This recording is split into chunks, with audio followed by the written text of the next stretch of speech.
So I do have a little bit of a preamble just to sort of set things up to give you a sense of what it is that we'll cover today. And I do hope to make sure that there's a little bit of time at the end. If you have any questions, please do fire them off through the session. Kerry can collate them and we can either answer them at the end if we have a bit of time, or we'll take them on notice and come back to you as well. So the three things that I wanted to show you, will give you a sense of today. I won't be showing you a full comprehensive demo. The updates that we're making to the analytics, so what we call the managed analytics, these are the dashboards that you often access through Schoolbox or Simon or natively through our app. Just some of the key changes I'll be going through there, or the key additions rather, that I think are a reflection of the direction that we want to take to make everything a lot more flexible for you. We will be looking at how we're making use of AI with our MCP integrator, and I will be demoing that live. Everybody's got to do these ones. So I've been testing a few questions and the results have been impressive. It's the bit I'm most excited about and most worried about. So that's going to be fun. I'll be showing you how that integration works, what it's capable of. And I'll be doing that through ChatGPT. If we have a few of these later down the track, these sorts of webinars, we'll be sure to do it through Gemini or Copilot, just to give you a sense of what it feels like in tools you're more likely to use. And then finally, I want to give you a sense of the sort of the custom report builder that we have, the updates to that, and just give you a very quick look at some reports and how it is that we can help you realize the custom reporting above and beyond what we do in our managed analytics. All right, so here we go. All right. Okay, so dummy data. This is the real V3 site. It is showing you. I'll show you a few experiences because the site is not yet complete, but I just wanted to zero in on a few bits and pieces and call them out as our response to a lot of the feedback that we've gotten over the years. So the first thing I wanted to look at was better flexibility over how you group your students. We've been sort of calling it custom cohorts, and I think that's a decent way to think about it. But this is, notionally your ability to gather students together for a view in a way that isn't just year level or class or campus or house. So as an example, one of the most commonly requested, that's just me giving it a title because it will remember this cohort. You'll be able to revisit it. You'll be able to share this cohort as a grouping that you can, as a shorthand. So the way that we'll do it is you can add a year level. So the first attribute, let's say year 9, and then I'd like to add an additional attribute. In this case, it is a custom flag pulled from the SIS, and I would like to say yes. So I'm effectively saying, give me all my year 9s, and then let's whittle that list down to students only for whom we have that flag in the SIS, and you'll be aware of many other flags that you have as well. So just whittling that group down a little bit.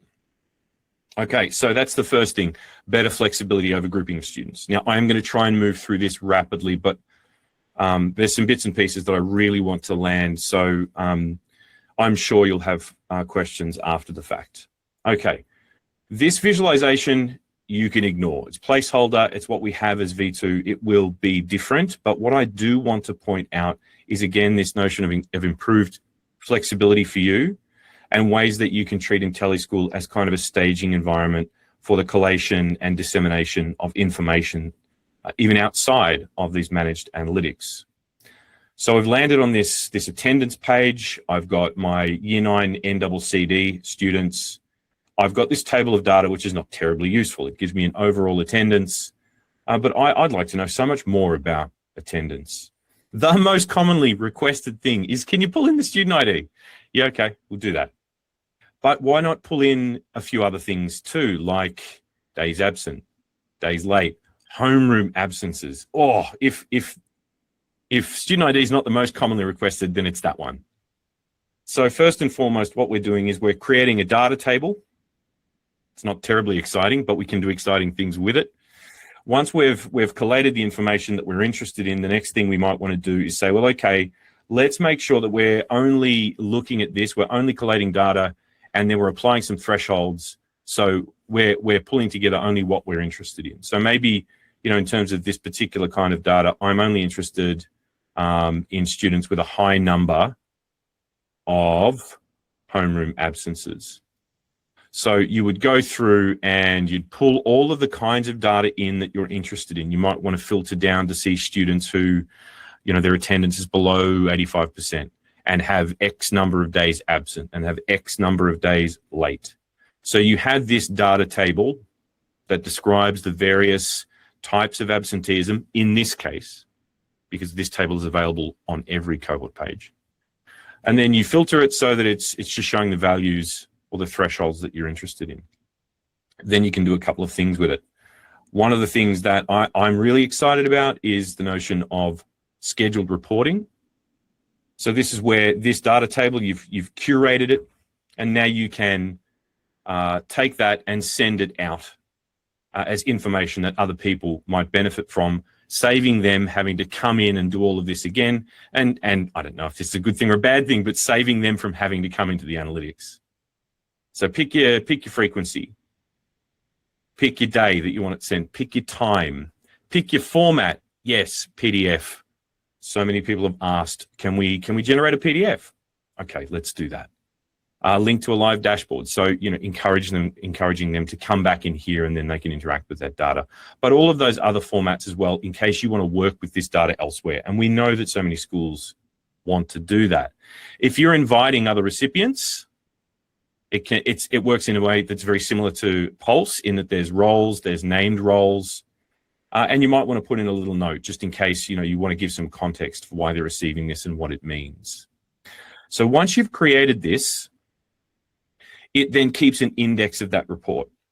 So you can go back into it at a later date and change these thresholds, and you can create as many of these as you want. And we actually have a space in settings where, as an admin person, you can review all of the reports that everybody is generating to make sure that you don't have 5 people sending, something similar or exactly the same to people all over the place. So you can be that quarterback to make sure that those reports are not creating too much noise. And individual users can see what reports they have as well. Okay, the next cool thing, not in order of coolness, but certainly equal first, is Ask Orville. And this is our in-app AI experience where, again, it's still based on a BYO GPT of your choice. So you plug in your GPT, and then Orville effectively becomes a layer over the top of that. And in the app, you can do a few things you can do one thing in particular that you can't do in the other way that you can interact with AI that I'm going to show next. And that is, there can be a list of pre-baked questions that we will provide that will help novice or first-time users ask good questions, because there'll be questions that we've tested 100 times. The prompts will be just right, and you'll get really good data back. But of course, you can then go and ask follow-up questions, ask your own questions. What can Orville do?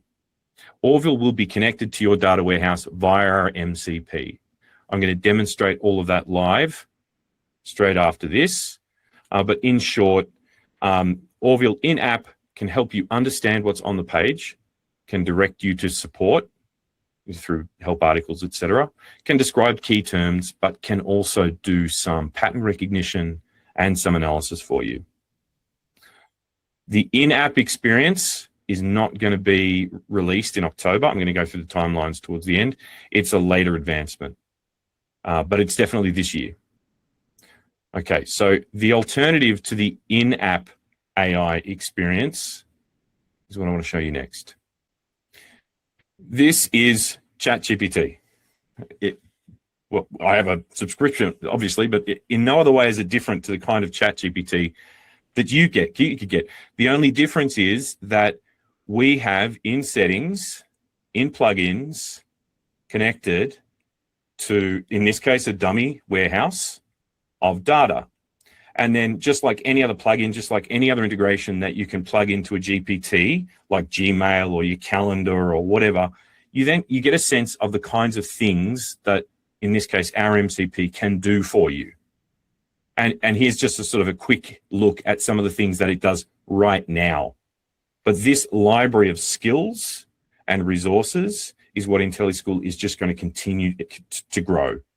But this is what it can do right now. And let's have a crack at doing some of that stuff right now. This is the bit I want you to cross your fingers. Firstly, you can ask at Intellischool, what can you do? So the first thing it's going to do, slowly, now this is the GPT that's slowing down, not me, is firstly, it's going to tell you, what is it, this integration?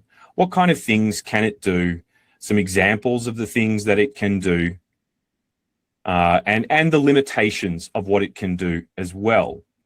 Now, why do we include the limitations? Because we want you to understand kind of the barriers. Those safeguards are there for a reason, and they are what help you to know, the context in which this can't be used, so that you can work with your staff to make sure that it's used and you have confidence that they're using it in ways that you have some control over. The other thing you can do is we have a function there called Who Am I?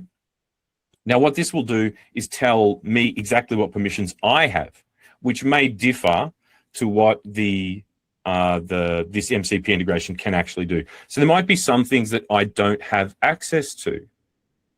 Some great examples might be types of pastoral records. You might just not have access to that. It might be that you have access to all the categories of pastoral records, but none of the qualitative information. So you don't know, any of the descriptive content in them. So you can imagine there's any number of ways that you can limit information in a cascading way based on the roles that people have, keeping in mind that these permissions read off your sys and also in our settings, your permissions groups, and they will have particular permissions to see certain types of data.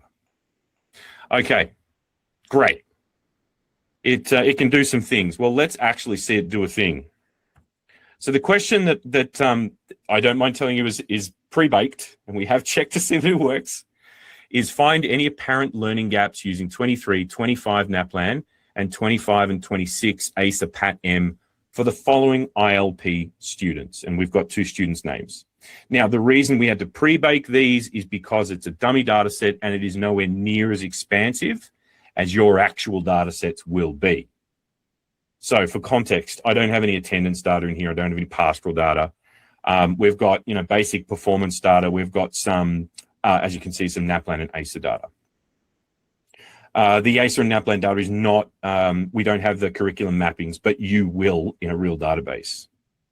So I'm not going to read through this in any super graphic detail, but what I do want to say is that with the benefit of being able to see across different data sources, so NAPLAN, ACER, DIBBLES, Fontes and Pinnell, GAT results, SAC results, the criterion results in your rubrics, there is so much rich information around assessment and performance that up until now, it has been very difficult to just cast your eye across all of it and see those connections and help build a profile of how you might support a student.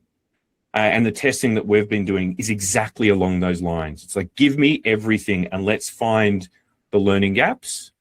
And so this example here, where we do have some apparent learning gaps for one student and the other student is apparently operating at level, but this is straight out of the inference model using the data coming from our dummy data set, which will not be as expansive as yours. Super impressive, super instructive, and, with a strong prompt like that, able to zero in on what it is that you'd like to achieve. We had another slightly different example where rather than looking at learning gaps and comparing that back to curriculum and using external assessments, And another version of that is again, because we're relying on external assessments here a little bit, but we also have some criteria data here. Now we're looking at an example where we want to look across some Pat R, some English assessments. So those are internal assessments where we have grades, we have criterion results, and to prepare some revision materials for Chloe, who is looking to prepare for Year 11 English. So think of the applications there. Year 12 students preparing for their final exams, personalized revision plans that look across years of performance data, but also is sensitive to absenteeism, to behaviors, to who they seem to work well with and who they don't. All of those sorts of patterns that sit outside of what we could practically actually survey ourselves.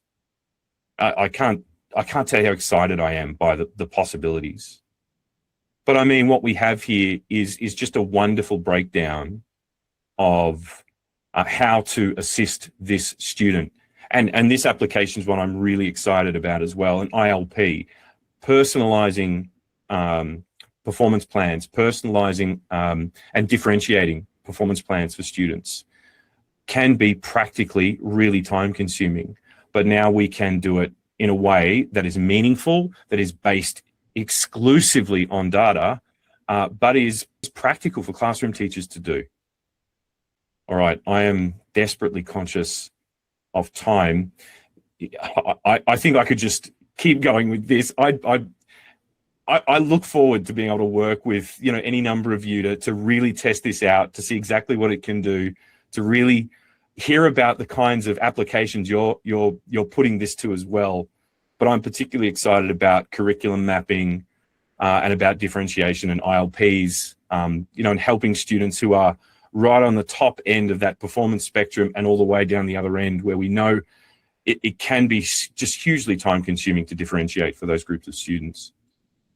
But I am going to step away from this for now, and I want to talk about the last thing that we do, just with regards the sort of the way that we're approaching the product, the way that we're approaching meeting the needs of schools and differentiating. Now, I know there's this huge red banner up here. This is just a dummy instance, and I haven't connected up my email to it, so you can ignore it. But what I want to show you here is V3 Creator. For those of you who aren't familiar with it, and I expect most of you are, it's the BI tool that we have that we natively plug in to your data warehouse, and it's like Power BI, it's like Tableau, it's like Data Studio. It's just one way of you being able to work with your own data, either directly from the source table, so straight from Sector, straight from Schoolbox, straight from Synergetic, or from our data model, which is described a bit better and it's a bit easier to work with. And it's for those folks who do have some capability, but it's also for those folks who aren't technically minded, but have a strong sense of what they want to achieve. I don't mind saying that in the 6 years that I've been with Intellischool, really from the start, there is no way that we can keep up with all of the kinds of ways that schools want to do reporting. It's impossible because, schools have different needs and we'll never keep up with that need. So we need to be designing our managed analytics in a way that suits most schools, and then we need to work towards flexibility. And this is one way of doing this. Tom, in our professional services, I got him to knock up a predictions chart because it's one of those that it's a kind of model, and it's a kind of a bit of work that we get requested a lot. Now, he did this for me this morning. I don't know if it's the best model, but it is certainly useful. It is not a demonstration of the strength of the model. It is not a demonstration of the application of a regression, of a predictive model. I think, there's heaps that you can do in this space. It is really just to say that Tom, in our professional services, when I said, hey man, those charts you've done are cool, but can you do me a prediction model? Because they'll ask me about it. He's like, no worries. And he did that for me this morning in about an hour and a half. So the three things: the managed analytics, just the core kinds of reporting that we know schools want to do, and a seamless experience for those schools like Simon, Canvas, Schoolbox, where you just want it where you work. And it's going to do most of what most schools need. and then building in configurations, building in ways to move that data around so that you can then work with it in the way that you want to. So that's number one. Number two is bringing in that AI so that you can ask questions on demand in a way that you know is pulling from a governed layer of data. It's only going to give you what you have rights to see. It's going to understand how to use your data. It's going to have a sort of a head of learning and teaching sitting in that MCP semantic layer who knows what Fontes and Pinnell is and knows how to look across your curriculum standards and compare that to NAPLAN and ASA. So that's for those kinds of questions on demand. And then finally, where you want the fully custom, you want to do things your own way or you want us to assist, we now offer professional services. So if you want us to build the dashboards of your dreams, we can do that too. And this is just one example of that. We're already moving into that space with a lot of schools who really like the standard analytics, but they do things slightly differently. All right, I had promised I would leave a little bit of space towards the end for questions. I've seen quite a few come up. Rowan, when's the ChatGPT plugin MCP to be available? Now you've reminded me. That is an excellent question. Let me go back to this tab. Okay. The GPT and the creator stuff, there is the potential for that to go out a little earlier. In particular, the creator stuff that I just showed you, the custom reporting can go live a little bit earlier than the managed analytics. At this stage, we're still really testing with the GPT stuff.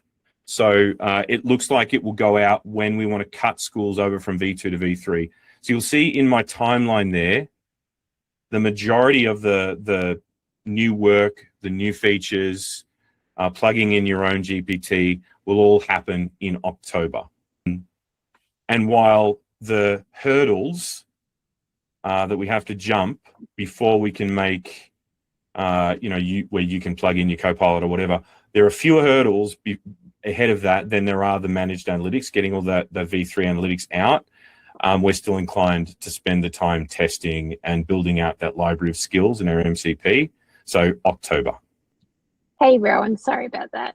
Just a little struggle unmuting myself. Angus is answering some of the questions, but I think there's a really good question from Jane, who said, will the AI functionality be accessed within Intellischool, or do users need to access via ChatGPT like you showed us today? Yeah, it's a great question. I did very briefly show, maybe the point will land a little bit better now. So, Jane, we do have an in-app experience, yes. So this is just an attendance dashboard. You can ignore this chart, it will change. In all of our dashboards, you will have the little star, and that's where you'll be able to ask Orville a question. In effect, it is the same as the GPT MCP integration. It is still your GPT plugging in via our MCP semantic layer. The key difference is you're in the app already. And then finally, we will have some pre-canned questions that are context aware.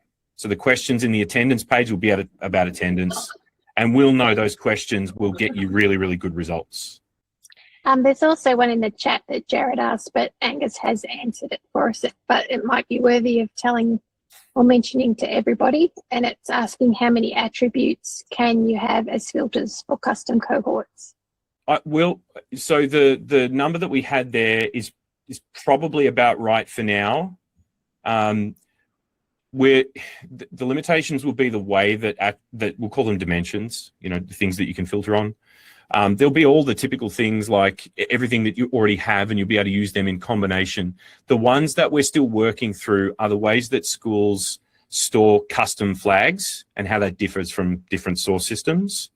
But ostensibly, it could just be one category, and then you would pick from whatever flags you have, if that makes sense. And then you can add as many different attributes to the same group, effectively whittling it down to an individual student, ultimately, if you wanted to. Jared also asked, is the data model changing for V3? For Creator. It's not changing specifically for Creator, but it is changing for V3. Not in any sort of ground shaking ways, but I know that in order to cater to a lot of the changes that you've seen today, let alone today, personalized settings changes, for example, tracking reports against me as reports that I might want to revisit, there's been a lot of growth of the data model. So it has increased in size and the things that we have to store. Also, different markets that we're now working in, we have to store different things. We've also got a couple of questions with regards to costs, and also one with regards to same thing but via Schoolbox. And with regards to, I don't know whether they're talking specifically about the AI side or just the updates there. Most of what I've shown you today is included in the tier that is currently referred to as premium. I do have a strong sense that the MCP and Creator, so the BI integration, are at our top tier, which is called Ultimate. Kerry's nodding. Yeah, Ultimate. I was going to say Ultimate, I believe. Brad's giving it the blue. Righto. Sorry, Brad. Ultimate, yes, but I think also with regards to the AI, they do have to have their own instance of their AI, of course. So whether that's Claude or Copilot or whatever. Yeah, I think most schools will have a Copilot or a Gemini license for at least a few people in the school. And then I know a lot of schools are starting to play around with Claude. We use Claude. Some people are in good moods today. Brad, he's having some fun. He says there's no payment for you, Rowan. And yeah, I saw that. Thank you. Yeah. So no, nothing's free in this world. Of course. You know what? There's one more thing. I have 1 minute. I'm going to take 1 minute because I just saw Chris Top on the call. I have to show this. Can you still see me? Indicators. I can't believe I nearly didn't show this. If you need to jump off, it's past. My sincerest apologies. I wouldn't be able to live with myself if I didn't show Chris Top this. Indicators, known sort of in a lot of Queensland schools as awards. I am going to run you through very quickly what this can do. You create an award, you name it, you pick the sort of category of data that you would like to include in it. It can come from a range of different categories of data. I don't mind telling you this is a little bit Schoolbox opinionated at the moment, but it will pull data from whatever source you want, and it can be multiple. Then once you've decided on your source, you can see I picked performance, I picked Schoolbox. These are work types, again, a very Schoolbox terminology, sector and others. These would just be assessment categories. You can include multiple categories. You can ignore this for now. This is something we need to differentiate between cumulative scores through a semester or calendar period or time period or term, whatever, versus a score that is the final score. But once you've done that, you can get a little bit more advanced.